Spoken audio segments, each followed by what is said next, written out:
Well, good evening, everyone, and greetings of the season to all of you.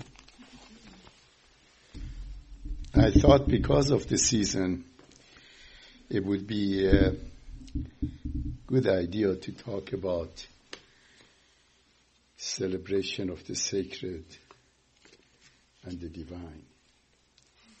When I thought of the title, I was happy with it. When I started thinking what I'm going to say, I wasn't celebrating all that much. Because it's not an easy topic to talk about. It happened that last week I just returned from Israel. And as you know, Israel is the home of four major revealed religions of the world: Judaism, Christianity, Islam, and the Baha'i faith. They're all there. And Judaism and Christianity and the Baha'i faith have their holiest places in that country. Islam has its second holiest spot in that country. So it's a very remarkable place. And for those of you who have gone to Israel, you know the nature and the dynamics of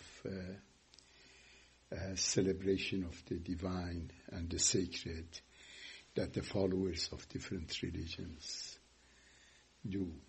And I usually, when I have time, I go and visit all of them.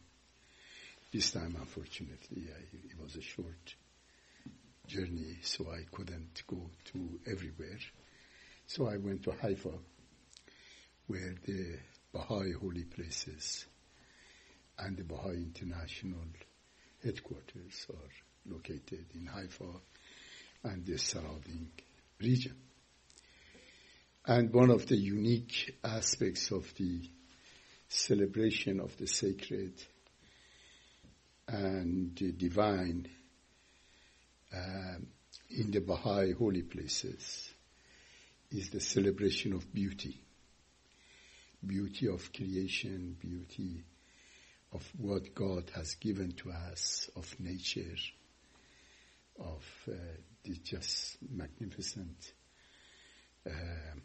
creation that is given to us to take care of it. And you will see it in both the gardens of these holy places and the refined structures that they are located in them. And as I was thinking about those issues, it came to me that actually the holy times that we celebrate, such as Christmas or different Islamic holy days, or Jewish holy days, or Buddhist, or all of the religions, you will see that they are celebrating the coming of a new revelation, a new message from God to humanity in the person of the founder of these religions. They are celebrating that. They are celebrating that God has once again connected with humanity and has given more of his message to us about who we are, why we are, what is this life all about, and what we should do with our lives, these short days of our lives. This is the glad tidings of coming of a new manifestation of God, new messenger of God.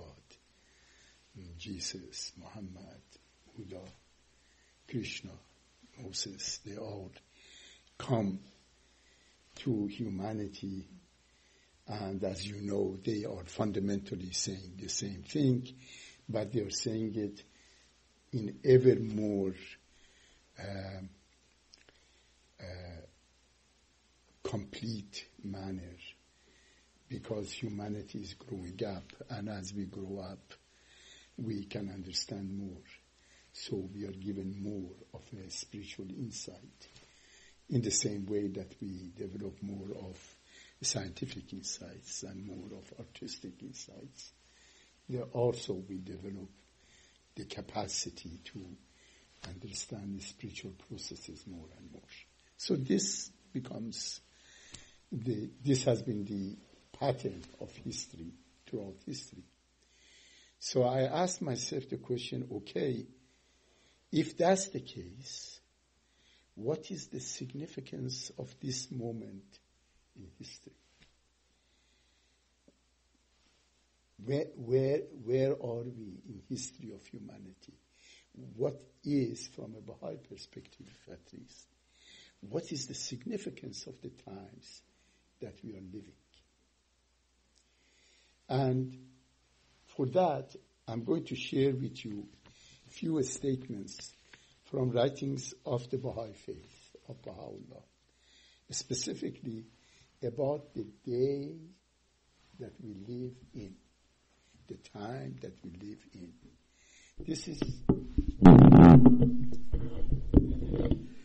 This is really important to know what is the significance of this time in human history.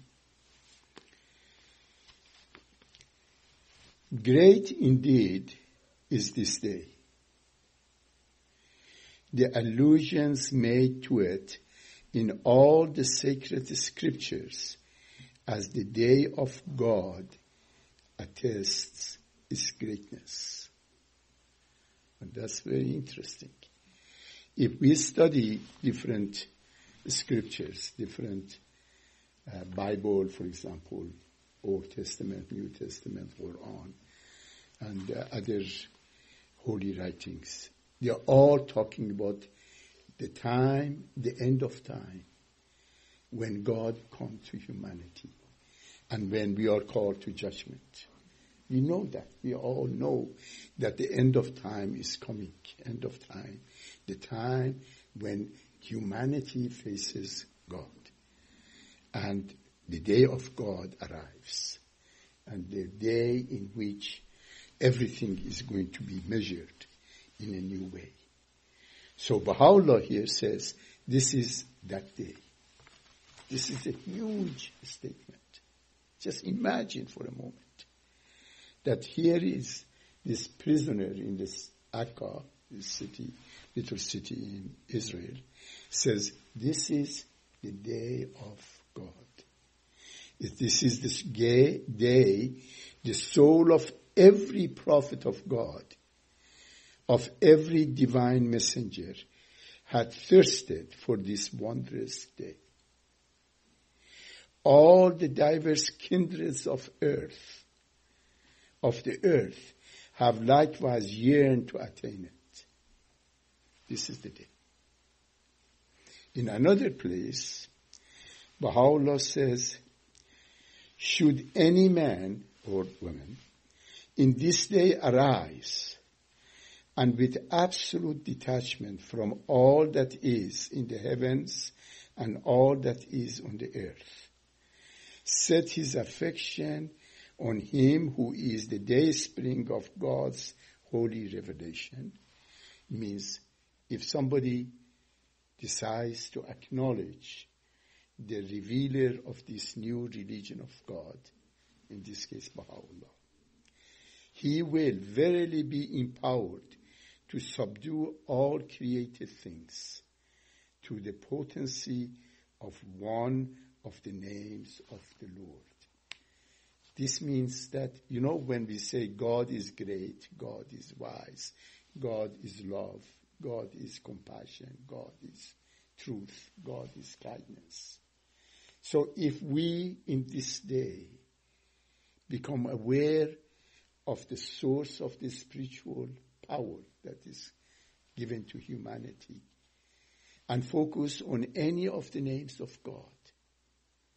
Let's say God of love. If we do that, we will be able to affect the whole of humanity through that process. This is the significance of this day. Another statement about this day. This is the day whereon the ocean of God's mercy hath been manifested unto all humanity. This is the ocean of God's mercy. This is not the day of punishment, the day of going to hell, the day of wrath of God, the day of judgment of that nature. This is the day that ocean of mercy of God has been given to all humanity. We are in a different day. So I said, okay, if that's the case, what does it mean in practical terms? How do we celebrate this kind of day? How we should live if we are the people who live at the beginning of a new revelation? Imagine yourselves being of those who lived 150, 160, 180 years after coming of Christ. Imagine those people. We are in the same condition now in history of humanity. Only less than 2 centuries since this coming of this new day to humanity. And here we are becoming aware of this message. Some of us are Baha'is and more aware. Others are understanding about it and becoming more aware. And the question is, how do we respond? What is proper for the day of God? What do you do in the day of God? If this is the day of God, and if we are living in the day of God, what should we do? What is it that we should celebrate? What glad tidings that we should keep in mind? So, fortunately, in the writings of the Baha'i faith, there are many references on how we do it. But there is one short tablet, a statement by Baha'u'llah, in which he enumerates most of the fundamental issues that we should keep in mind for the day of God, of what we should do in the day of God. And this is the tablet that he wrote. It's called Glad Tidings tablet. Bisharat in original language. Okay? Farsi. In it, he gives 15 reasons of what we should celebrate in this day. Okay? 15 reasons. So I thought it would be a good idea to review those 15 to see how are we doing in that process. Now, one of the unique aspects of the writings of Baha'u'llah is that as you read it, you will see that it covers everything. Covers issues related to the individual, related to society, related to civilization, related to next life. Everything is covered, okay? Because everything should be covered, okay? If you're living, everything should be considered, you see. So in this 15, he covers everything, But fundamentally, he covers 4 areas that are, I just briefly review it for you here.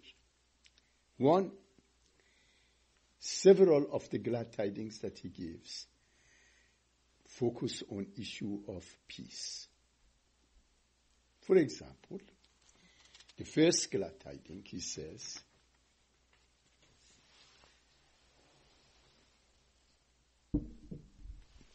the first glad tiding, in this most great revelation, Baha'is revelation, the law of holy war had been blotted out from the book. Isn't that interesting? That's the first. All religions in the past have allowed themselves to engage in violence in the name of religion. And if still they are doing it. All over the world, in all religions, some more and some less, but all of them have engaged in violence in the name of God and for protection of the cause of God in the name of religion. Muslims call it jihad. Christians, crusaders. The wars that have been between Protestants and Catholics, between Shias and Sunnis, between Jews and Muslims and Christians, between Hindus and Buddhists, between all of the people. It's just all over the world throughout history that has been. So the first glad tiding of the day of God, something that we should know is no more we are allowed to use violence in the name of God. No more.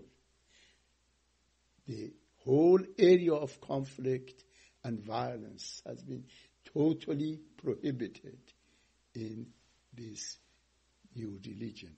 The day of God is not going to be violent. That's number 1. The second tiding, glad tiding, Baha'u'llah says, it is permitted that the peoples and the kindreds of the world associate with one another with joy and radiance. Isn't that interesting? Because right now, around the world, we have separated ourselves from each other. And we are at wars with each other. We are constantly in competition with each other. And many religions have in the past forbidden to be associated with the other religions. We shouldn't marry people of the other religions. You should communicate with them. Other people are dirty or not clean or this and that. The whole history of abuse of religion in the past is just unbelievable. And here, the second glad tidings is that we all should with joy and radiance relate to each other. Everybody belongs to this earth. The earth is but one country, and mankind is citizens. We are all one. We are all together. Abdul Baha says that the central theme of this revelation, this day of God, is the consciousness of the oneness of humanity. That we are one. We are one humanity, and we should relate to each other as one humanity. Something that we haven't learned until now.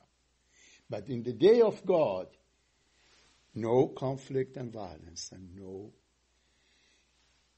the strangeness from each other. The third glad tiding concerns the study of language. Baha'u'llah said, learn each other's languages, and eventually also make sure that everybody has at least two languages.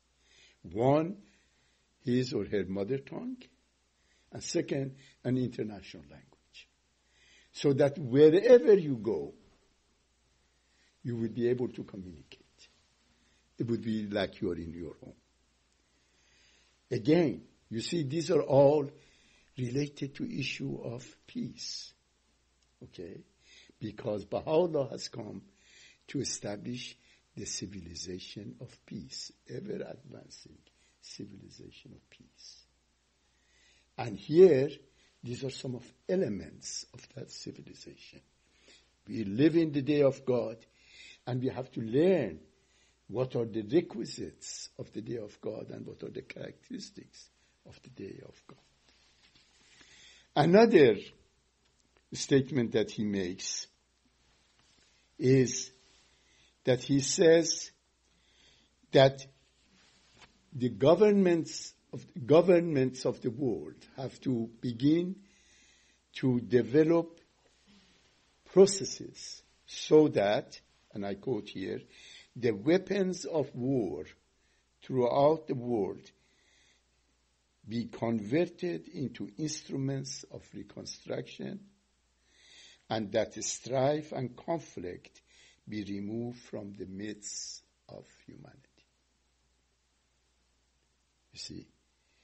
So, the whole industrial system that we have right now, the military industry, is the greatest industry in the world. The majority of the sharpest brains of the world and technicians of the world are busy making military instruments. They are either in physics or chemistry or biology or computer sciences.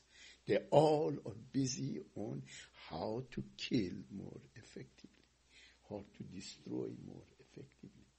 The resources of intellectual resources of humanity is going that way, and also the economies of many societies around the world are based on military economies in the United States and the big European countries and China and Japan and all of those. Those are the ones that are making instruments of war and instruments of destruction. And here we are. Again, this is the change. So another glad tidings about this age is that Baha'u'llah says this is the age to establish peace. And there are two categories of peace Baha'u'llah talks about. He called it the lesser peace and the most great peace. And he said, now we should focus on the lesser peace. The lesser peace is a process in which the leaders of the world finally come together through international processes to outlaw war. To outlaw war. And as you follow the world of humanity and United Nations and what is happening between different segments of the world, you will see that the world getting closer to that constantly. You see, we are moving towards outlawing war and making war not acceptable any longer. And it is happening gradually. The First World War and Second World War were extremely destructive. Okay? And that gave a lesson to humanity that we should do everything possible to prevent war. And eventually, as small wars here and there break up and bring enormous degree of destruction, like what's happening in Syria. This happens, the conscience of humanity and the conscience of the leaders of the world will be affected. And they will realize that ultimately we have to move towards establishing an international system of agreement which would outlaw war. And Baha'u'llah in other tablets has described, in his other writings has described how this can be done and what is required and so forth. So, the first category of issues that Baha'u'llah talks about in these glad tidings is the glad tidings of peace. This is the era of peace. No more jihad and holy war and crusades and those kind of things. We all talk in the same language. This earth is our home. And we have to come here to learn how to develop the necessary mechanisms for creating peace. Okay, so that's the first component. Then the second one, related to the first one, is about governance, how to govern this world. And basically, when we study these glad tidings, we see that Baha'u'llah says that the governance of the world has to become peace-based. Right now, the governance of the world is conflict-based. It's based on competition, and based on different powers, balance of powers. And through the balance of powers, we have added more and more military instruments of distraction. And we are balancing it, but ever greater danger. So much so that we have now enough bombs in the world to destroy humanity 75 times over. Now, I don't know why 70 times over. Once is sufficient. But no, that's the whole thinking of humanity. When humanity thinks around the lines of conflict and competition, then it just increases the dangers of the degree of danger increases constantly. Baha'u'llah says that new type of the government has to come here. So here he says that we should help governments that are just. We should help governments that support oppressed peoples of the world. We should support that kind of a government. Okay, he said we should support and obey just governments and support the government as they try to deal with oppression. And he also says that although the Republican mode of government is nice, Republican meaning elections and democracy, the way we are doing it, but it's better to combine it with kingship. It's similar to what you have in England or you have in Denmark or Norway or, many countries around the world have this, the kings not as sources of power, but as points of unity. As points of unity, bringing people together. If you have a very good king, they usually are very unifying. When you go to Norway and talk with people about their king, they love their king, okay? Or you go to Holland and they just love the king. Because the king is an ordinary person. And they, goes and they see him and so forth. But at the same time, he is a point of unity. Brings people together. And also it becomes a reflection of the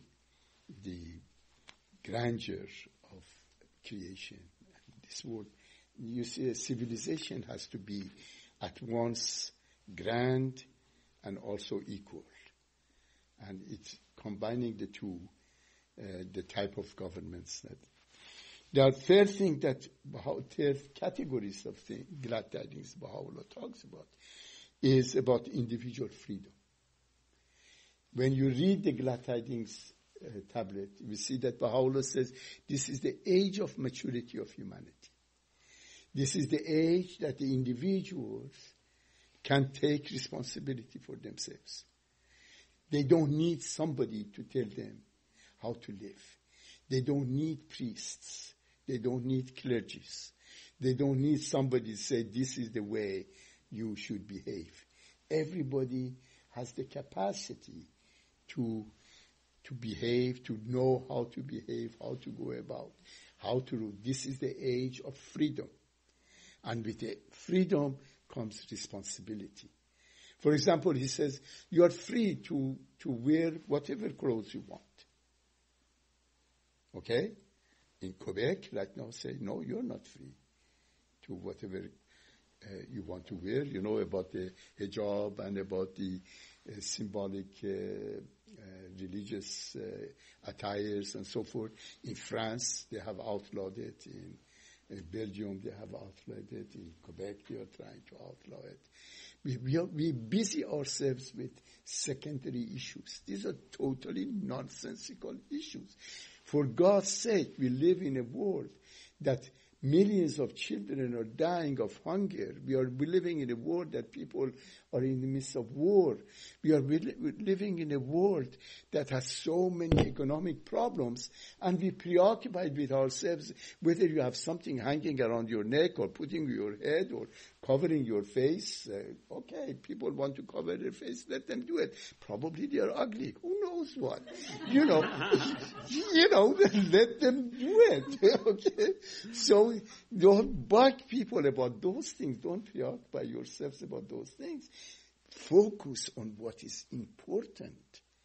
Focus on what is fundamental about life. This is the day of God.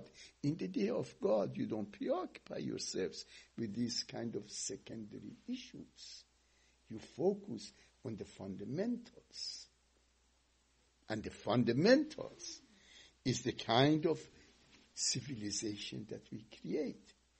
So the fourth category of the glad tidings that Baha'u'llah brings is that this is the age that we have to understand that science and religion are in harmony. The science and religion should be in harmony. That we should study sciences. We should excel in arts and sciences.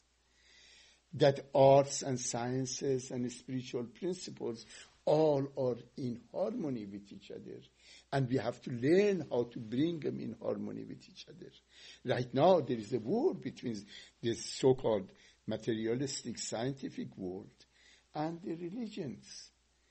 Because they are trying to see who is right and who is wrong. And that's not the way Baha'u'llah says that we should. This is the age that we should understand the fundamental harmony of the spiritual truths and scientific truths. And we should be able to demonstrate them, should be able to bring them forth. And we should show it and for example, in previous eras, the books, there was the practice of forbidding books, that you are not allowed to read this book or that book, or even burning books. They are still doing it in many societies that are fanatical. They are doing that. So Baha'u'llah says all of these are forbidden. What you have to do, you have to study arts, you have to study sciences, you have to bring science and religion together. You have to create a new civilization. So, as I was reflecting on how we celebrate the divine, I realized that the celebration of the divine becomes actually the process of living a peace-oriented life. A life in which you are at peace within yourself. You are at peace in your relationships. You are at peace with the world, with nature, with God, with everything that there is. This is the time of learning how to be at peace. And this is a very fundamental issue because, celebrating the divine, the sacred, there are two ways that people can celebrate the sacred. One is to bring the sacred down to the level of material, like we do, go shopping, Today was apparently a very good shopping day. I'm surprised you're here. That celebration of the divine bring the sacred down to the level of the material. So what you do, you secularize the sacred. You make the sacred secular. And that's what is happening right now. Around the globe, in different religions, when you look, you will see that the sacred has become secular. While Baha'u'llah says, what you have to do, you have to make the secular, the material, sacred. In other words, you have to use your capacities, your physical capacities, your intellectual capacities, your emotional capacities, your money, your wealth, everything, you have to spiritualize them. And in order to spiritualize them, the only way that you can spiritualize them is to dedicate them to the cause of harmony and peace of the world, to bring about peace.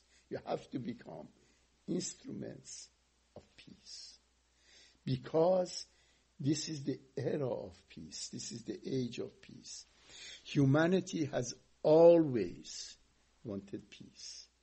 From the very beginning of the emergence of human consciousness on this earth, what humanity has been seeking has been peace. Peace of mind, peace in the family, peace in the tribe, peace in the city, peace in the nation. And now we are looking for peace in the world. This has been the quest of humanity from the very beginning. But we haven't achieved it. The reason that we haven't achieved it is not because peace is impossible. It's because we had not known how to do it. We weren't in a position to do it. But now we have all the necessary requirements to create peace.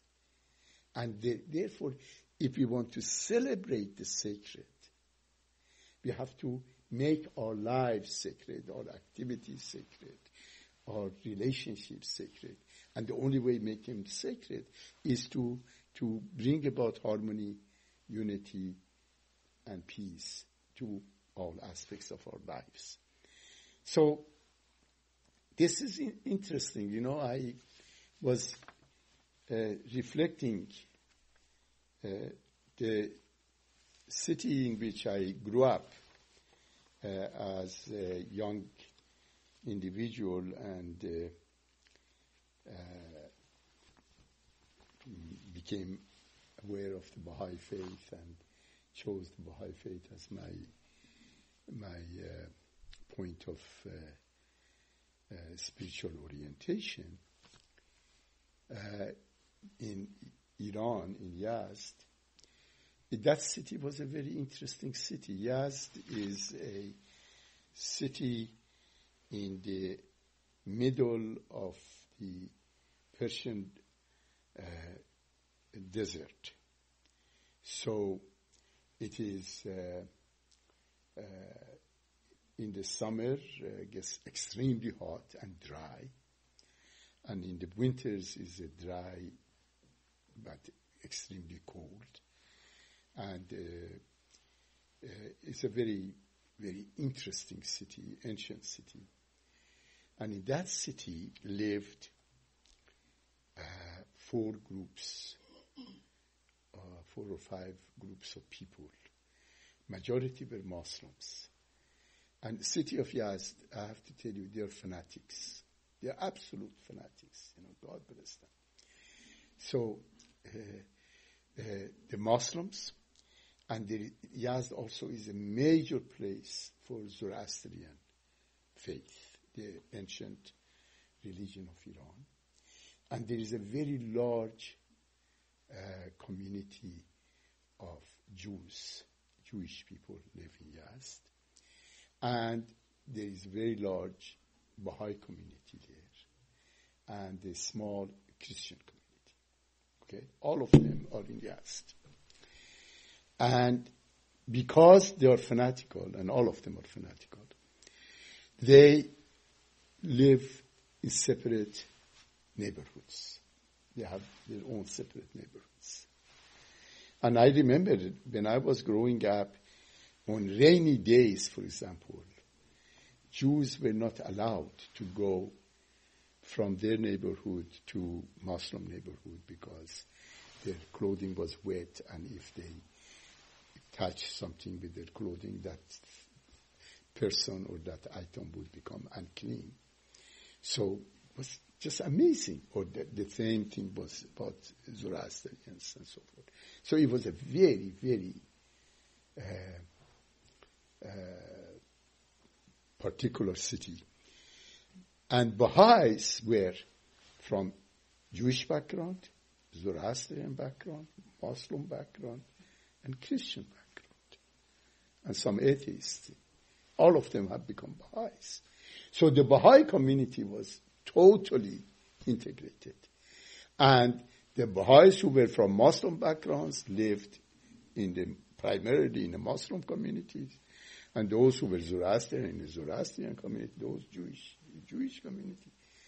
And when the holidays of Baha'is would come, they would all go to each other's homes. And that would just was astounding to everybody. Nobody believed that, Jewish people, Jewish Baha'is would go to Zoroastrian Baha'is and together go to a Muslim home. And it just was unheard of. But that was the practice.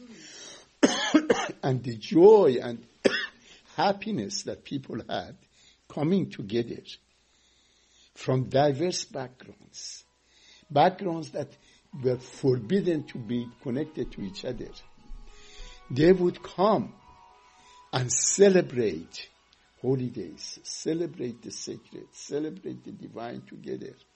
It just was really something to behold. And there was a practice in Yazd, had many small villages, oases kind of a thing around it. 5 kilometers, 7 kilometers, 8 kilometers. And for example, one of the major holidays, Baha'i holidays, or the 12-day period of Redwan. This is 12 days from 21st of April until beginning of May, which Baha'u'llah revealed his revelation and the Baha'i era began. And in Yazd, we used to celebrate those 12 days as holidays every day. Okay?